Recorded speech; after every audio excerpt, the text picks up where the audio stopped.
Hi, everyone. Welcome back to the Digital Chemical Playbook. Today, it's a special episode as we are stepping into the world of coatings and not just the chemistry, but the full coating ecosystem. We're going to talk about regulation, sustainability, innovation, and also, obviously, digital transformation. And we decided to have a special guest today. He comes from DKSH. He is the current vice president for Global Specialty Chemicals ACI. His name is Atul Nagarkar.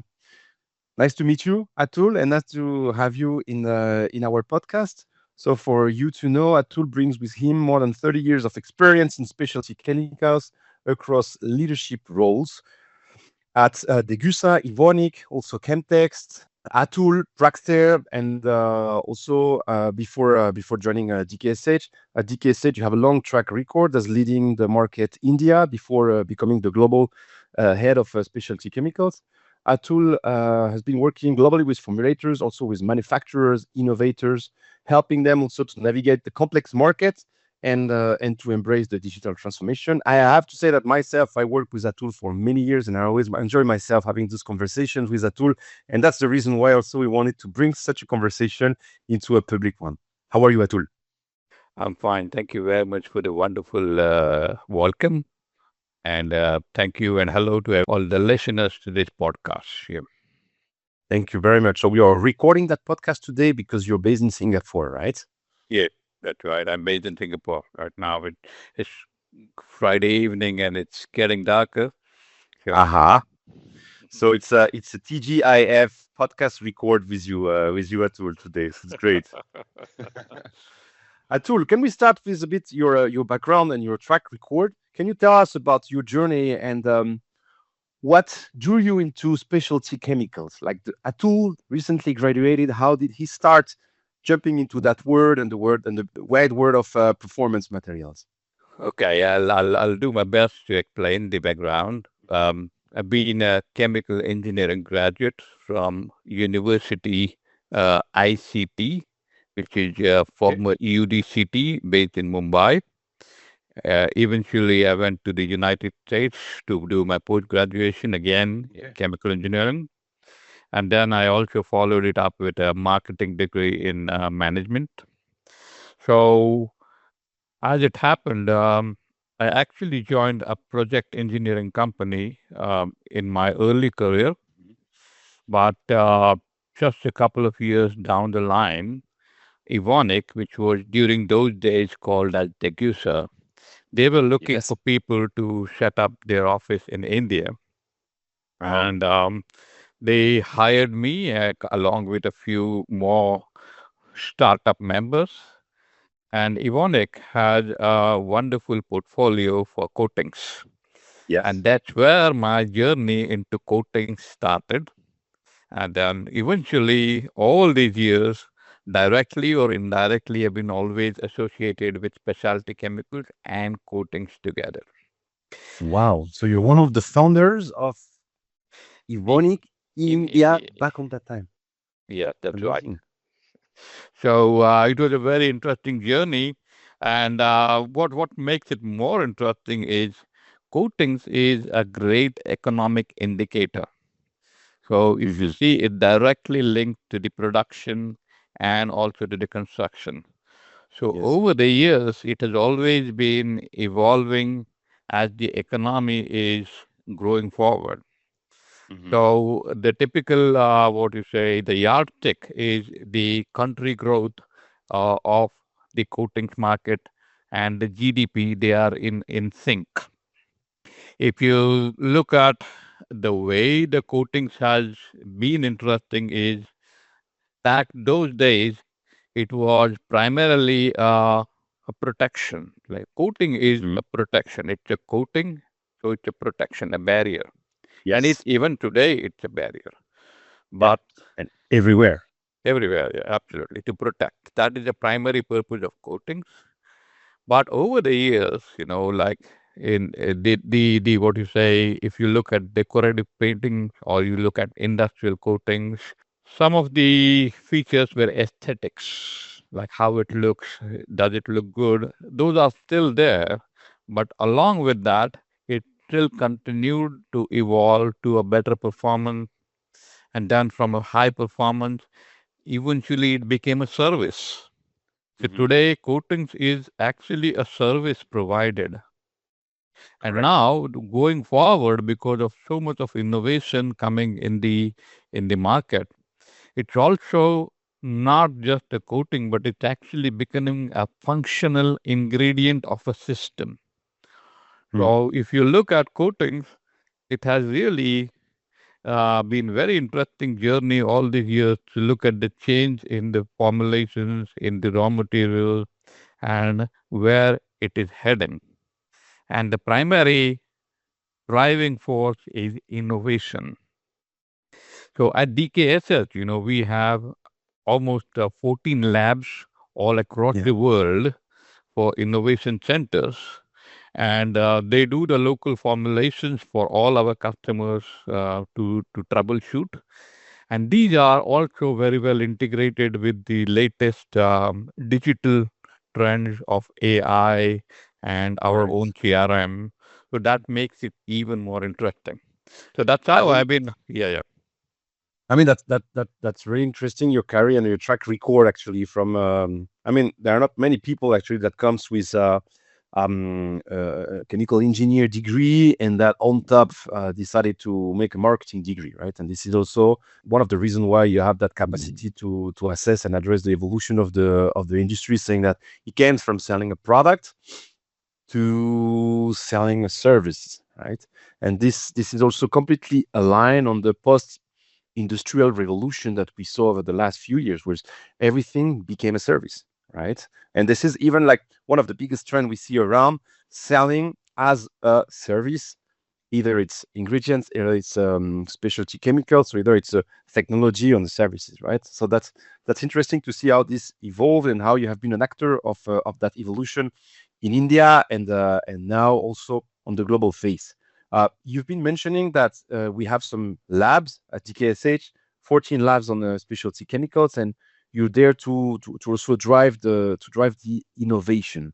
Talking about that, and traditionally, the formulators they relied on kind of long-standing supplier relationships and offline, let's say, sourcing. Now, how, on your perspective and formulators' perspective, are we following up the evolution of the trends, or I would even say, how are we anticipating the next moving trends? How's the sourcing working? How this from product selling to service selling evolution has been getting done in the specialty chemicals and most specifically on the coating industry. Well, to get there, first is what we should understand is there has been a primary shift on several fronts. Mm-hmm. One is sustainability, which is a Okay. clear shift, and the second one is digitalization. So both these in combination is actually accelerating the growth exponentially for Yes. this industry. So if you look at the sustainability parameters, what's really driving the sustainability is the regulations, the VOC reduction, the PFR, Mm-hmm. the PFAS, regulations. There are several regulations now coming up in Europe and US, and Yes. also in Asia. It will come very soon. Mm-hmm. Lead, chrome, all these chemicals are being phased out. Now, this is Yes. one side of the story. The other side of the story is on a corporate level. At Yes. DKSH, we consider sustainability as a core value, and we have our own commitments towards contributing to this. We are EcoVadis Gold certified.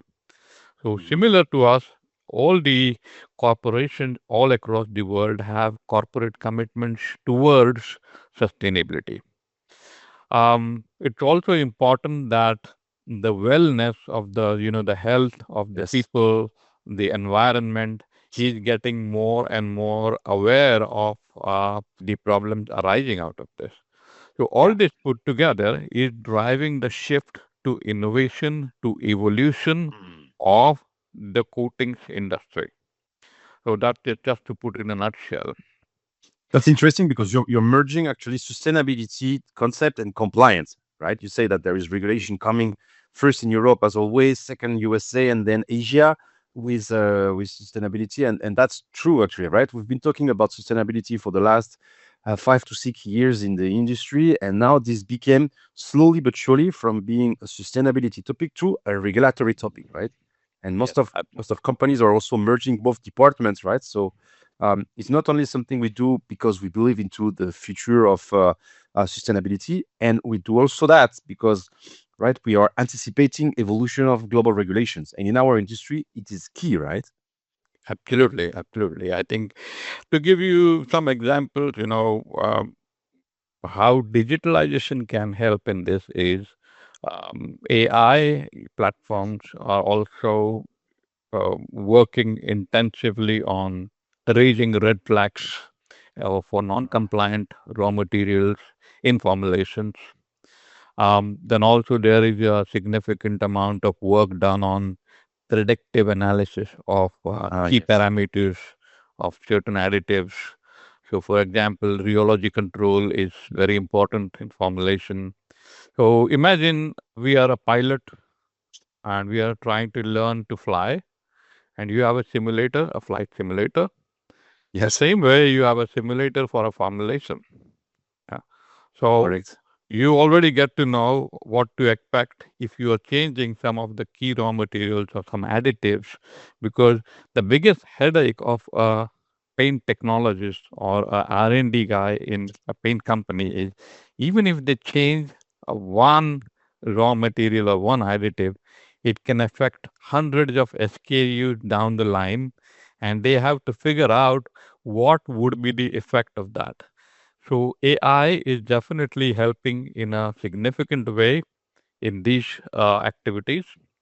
Mhm. Further, from a sustainability point of view, the carbon footprint calculation of the formulations is also now is possible. Yeah, there are certain tools available in the market, like BASF has their own tool. Mhm. So what could be better is that this needs to be even faster. The shift of solvent borne to waterborne coatings is happening, but even then, the CAGR of waterborne is like 6% or so average, but it can be even faster, and Yeah. that's where AI digital platforms will help us to drive this transformation. So you say that in this level, we have AI in our hands now to increase the efficiency, right, of the processes and also on the formulations level. And for people listening to that podcast, you hear like we have different industries that we are regulating. I mean, we are assessing on a regular basis. And in the case of SCI, and I personally know that from my previous experiences, this is by far the industries with the highest number of SKU, of references, of Yeah. ingredients, and the highest level of modification, new ingredients, and reducing ingredients level, right? So this is always a challenge to manage the data, to manage always the right technical data sheet in front of the right ingredient and the right SKU. And that's for a distributor as DKSH and for your perspective at Tool also one of the biggest challenges, right? Because you have a lot of people in your teams, they are highly experimented into their business and background. But I can say also that potentially AI can help them to go the extra mile, right? In terms of combination of opportunities and ingredients. Do you see that within your teams? Yes, what we see is okay. Let me give you a bit of background of our own fully developed in-house platform of Discover. Mhm. So we have DKSH Discover, which is a gold medal winner in several digital awards. Mhm. And you would be surprised, it's a money spinner for us. Yeah, we are really getting great revenue generation. The growth has been exponential on this. So we started looking at it that what really is driving this, and we found out that a lot of R&D technical people, they Yeah. do a lot of research online, And our marketplace is where they get most of the things, the documentation related to product information, database, data sheets, everything is available, compatibility. Even we can request for samples on our own platform. And here you get all this information available at one place. So when somebody has to discuss face to face, they've already zoomed down or narrowed down to what exactly they want. So the time to market, is Right. significantly reduced. And on the other side, like I can say, any of the marketplaces, very soon we might also have a product comparator or a Yes. comparison of different raw materials and their specification, similar to how you have an Amazon, like you can choose what you like, you can have a Yes. Yes. comparison of the products, and it becomes very simple. So these kind of things are really speeding up the approval, the product selection process. And Yeah, the time frame of the project, right? the time frame of the project goes. So this is on one side, like from a supply of the raw material. Now, once they procure the raw material and they want to run a trial test, then also there are several tools available, which are AI linked tools, which will help them to simulate the formulations on AI based predictive testing. Wow. And the other thing is, eventually the cycle, if the R&D cycle is 6 or 5 or 6 years, Mhm. it can bring brought down to a couple of years just by cutting what's really not going to work. So you're actually zooming down or you're narrowing down to the specifics. So what AI really helps is in prediction and also in getting down to your focus point very Mhm. quickly. However, a word of caution is AI is not always perfect. So we need to also finally cross check and use our own heads and brains to make sure that what we are doing is indeed the right thing. Haha. True. That's true. I mean, that it makes me think about something. You got that a couple of weeks ago, The Economist released an article called "AI is transforming the pharma industry for the better," right? And the bottom line article message was to share that AI is helping to change the way drugs are discovered and tested. But in the end, the conclusion was not that the time frame was shorter because you still have regulation and this is a highly regulated business, so you cannot You go cannot, faster than yeah. the way you already go towards regulation. However, they're saying for the better because it helps to save a tremendous amount of costs in terms of testing, in terms of formulating. So you don't go faster in the drug development. However, AI is helping you to make economy of scale on the way you go discovering new drugs. I assume from what you're explaining with the R and D and the predictive testing that this is something that also applies to the coaching industry, right? Yeah, yeah, absolutely. Everywhere, we should not look at AI as a solution provider. We should look at AI as an enabler Enabler. to accelerate our selection, our focus, and also, most important, is the time to the market. So, Uh-huh. the companies who adopt AI, the companies who get digital, are the ones who will always have the first mover advantage. That's so interesting, because we are in an industry that is, and you know that for more than 30 years at Tool.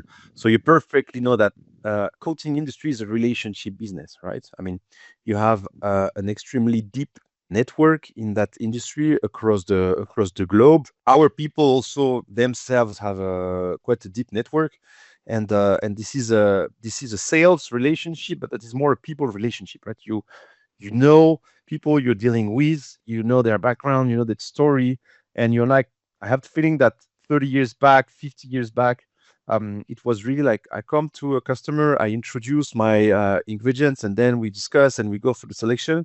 Now it's like the customer already knows what they want, right? From what you're saying, the information is available everywhere. You go on Google, you go on Gemini, you go on ChatGPT, on DKSH Discover, or wherever you go, you, you, basically know what direction you want to go towards.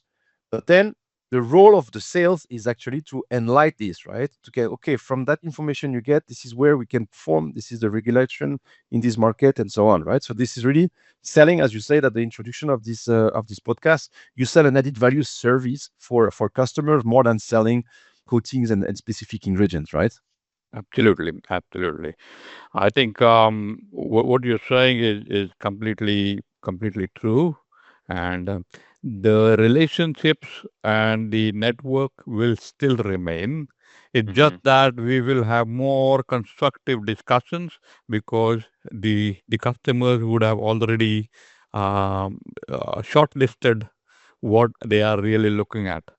So when you have something which you are actually going to really take it forward, then the discussion is completely different. It's about how will this work here or how will it work there. It's not really about, oh, I have this, I have that, or, I'm going to start all the way around.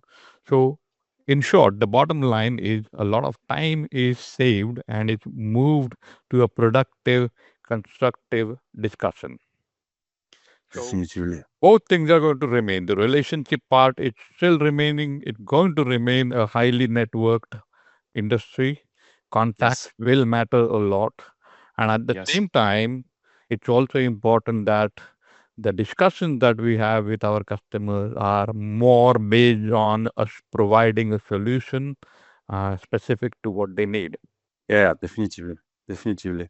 And I mean, now I'm asking the chemical expert that you are, Atul, and the person seeing different markets and a lot of both suppliers and customers. If you address this to our listeners, on your view, what are your expectations in terms of upcoming trends for the next few years in the industry? Oh, that's a very, You don't have a crystal very ball, important. huh? No, It's no, just I a pure know, I gut know. feeling. Okay. Just like I mean, most of the people in coating the industry know that today, of course, there is one big shift happening, which is low VOC, like you are shifting from solvent to water. But when you shift to water, you have a longer curing time. You're more prone to corrosion. So what you have to do is make the formulation more functional. So Okay. that's the trend. Okay. So the functionality is an added aspect. Okay. So it's like I'm a barrier, I'm a Hmm. coating. Yes, that's right. But in addition to my coating function, I also have to stop the corrosion. So I have Yeah. another cap of wearing corrosion Uh-huh. resistant coating. It becomes functional. Yeah. If I give you an example of another shift, like you have, there are several examples. Like there's a self-healing coating, with like when you have a crack, like you have huge bridges across the highways, or you have Mhm. coatings across some metal structures, big structures, and you have cracks because of the weather, or because of the change in the temperatures. When it cracks, the resins inside, they come out and they heal it again. So it's like a self healing, like a Superman who gets injury and then you can just self heal it Yeah. again. It He's heals self-built. itself. Yeah. But this is something catching up. Wow. There is nanotechnology, which is like we are making nanoparticles, 10 raised to minus 9 level. Okay. And these are having a super allergy to water, what you call a super hydrophobicity. So, Okay. so if you are using, you don't want water on your substrate, yeah. So the water just falls on it. It doesn't get absorbed. It just actually thrown out. It goes away. Okay. Then there's Okay. Yeah. Yeah. silver. See. Yeah. So there's silver, which gives you antimicrobial properties. So it's already used in like, during COVID, a lot of Mhm. hospital handle doors, they were having these kind of To coatings to avoid. prevent, yeah, Mhm. antimicrobial because of silver and copper. But what more interesting is really now going forward, the EV, electric vehicle, and in general the electronic industry, like you're talking about the entire value chain Yes. across semiconductors, displays, LEDs, all the platforms where you have electronic industry. Mhm. The primary requirements are, one is thermal management, like, the car should not heat up too much. Yes. And the second one is it should be very light. It should be portable because the battery has a very big weight. So, So with the transition to EV, there is this. Mhm. yeah.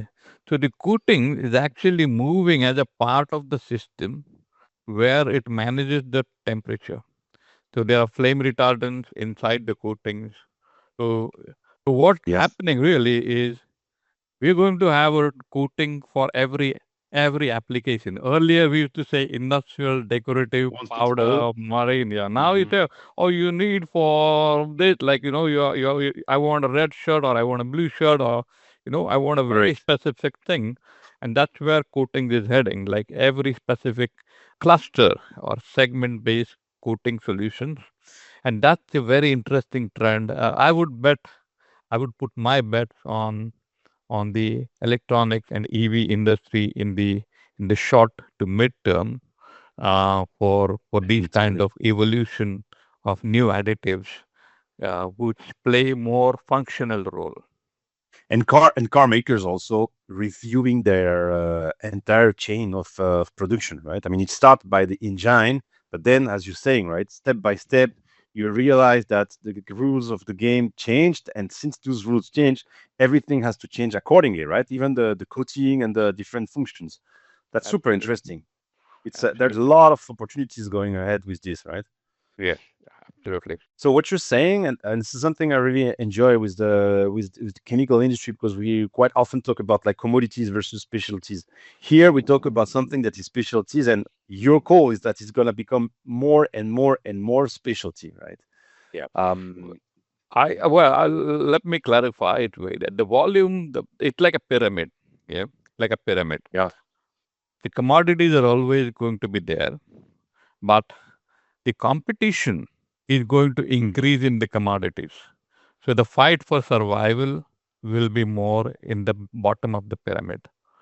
And the leaders will be the one who will move up the pyramid and keep on introducing new products. Because Yes. a few years ago, I mean, you can even say pre-COVID and post-COVID era, Hmm. we had really some very new interesting applications emerging post-COVID, and people who moved quickly there could get more share of specialties. So every company is going to have a product mix. The ones who have a higher share of specialties are the ones who are going to survive and grow and actually remain the market leaders. Hmm. So, in other words, I would say volume and value, these are always the two key parameters for a coating industry. Yes. Yes. If the raw material inflation goes up, the value goes up, but it's not really the volume which may be necessarily growing. Okay, so right now what we are Correct. saying is the value of the coating or the portfolio for coating, the value is innovation driven. Hmm. Hmm. So Definitely tomorrow innovation driven. probably the volume may not be the differentiator. The It differentiator, may be, yes, the innovation, and the added value that you're giving. Right? added value of that. And even the Just digitalization. I mean, if you look at the supply chain, you look at the R&D. I mean, we spoke about the R&D, the cycles, the yes. time to the market. And then even in supply chain, we have a combination of sustainability and digitalization because you have tracking Mhm. systems, you have carbon footprint, you have a lot of possibility for a hub and spoke model optimization. So it's all based on digital platforms. So Definitively. so it I mean, there yeah. is a couple of episodes back we received in this podcast Christophe Cavalry from the CEO of Special Chem, and he was highlighting exactly the same as you, right? Because he's in the industry. I mean, Special Chem is 20 years now, and he was explaining that like right now from platforms, the AI is helping on operational excellence within the R&D formulation. It's helping for employees to get more efficient, right? As a sales manager, while I'm preparing a meeting, I can use it to get much deeper into what I'm going to offer to my customer. And the last one was about marketing and promotion and highlighting red value. And this is completely connected with what you're saying, right? Absolutely. It's the backbone. I mean, the number of customer visits, what did you do, what are the outcome, the sample, the purchase order, the supply, and then finally even the payment. And then eventually the whole transaction is also tracked looking at which direction the portfolio is moving. So in a nutshell, it's a combination of a good chemistry, good products, and also digitalization, AI, Innovation. innovation. So the company was able to do all this, and that's exactly our core strategy of DKSH, that we are well invested in all these areas, and Mhm. because we strongly feel that this is the right way forward in this industry. Definitively. Thank you so much, Atul. Makes a lot of sense, everything you've been sharing. Maybe I will have uh, one last question, maybe a more tricky question. You're an industry leader, you're a business leader, you manage so many markets in the coaching industry, so you have a track record. Like now, let's give you the hat of a mentor. What advice, if you had to give one advice, would you give to someone recently just freshly graduated from a chemical university, the young Atul? What advice would you give to that young Atul today? Well, I would say that be very curious. Do not stick only to the chemistry books. Learn about the ecosystem, learn about the way an entire transaction works, entire product life cycle Mhm, works, and keep an open mind and how to upskill yourself regularly, mhm. not only on the chemistry. I mean, you can be a fantastic chemist, but at the same time, you need to be able to make use of the new AI tools the way you want to learn. I mean, prompting is the new coding, you Mhm. can say. You can get Yes. a better answer if you ask a better question. If you Yeah. ask a more specific question, you get a more specific answer. So we need to learn these, what you say, new trends which are coming. And so the bottom line is keep on learning. And coatings is an industry which is always going to evolve because it's directly connected to the global economy. And the world economy has been growing forever, Yes. forever and ever. Yep. And there will be always surfaces to code, right? So this. Yeah, absolutely. Thank you. Thank you. And this is super insightful. And I really hope some chemical students will listen to that episode and get inspired by your thoughts. Atul, thank you so much for your insights. We are reaching the end of that episode. The biggest takeaway is clear, right? What stand out of from today's discussion is that the future of coatings is moving towards like better chemistry, better decision, powered by better insight and powered digital powered insights. And from what you say, right, the companies that will win that game are the most innovative one, right? And it's not about the quantity, but however the capacity to add value over something that exists for a while. And I think the key message is very clear. Thank you very much, Atul. Thank you very much. Have a wonderful weekend now. Okay, bye bye. You too. Have a wonderful weekend. So if you enjoyed this episode, please like, subscribe, and share the Digital Chemical Playbook. For innovative ingredients and technical support, visits, as mentioned by Atul a couple of times, dkshdiscover.com. You can watch that full episode on video on YouTube, or you can also listen it to on Spotify, Amazon Music, and Apple Podcast. See you in the next episode. Bye bye. Bye.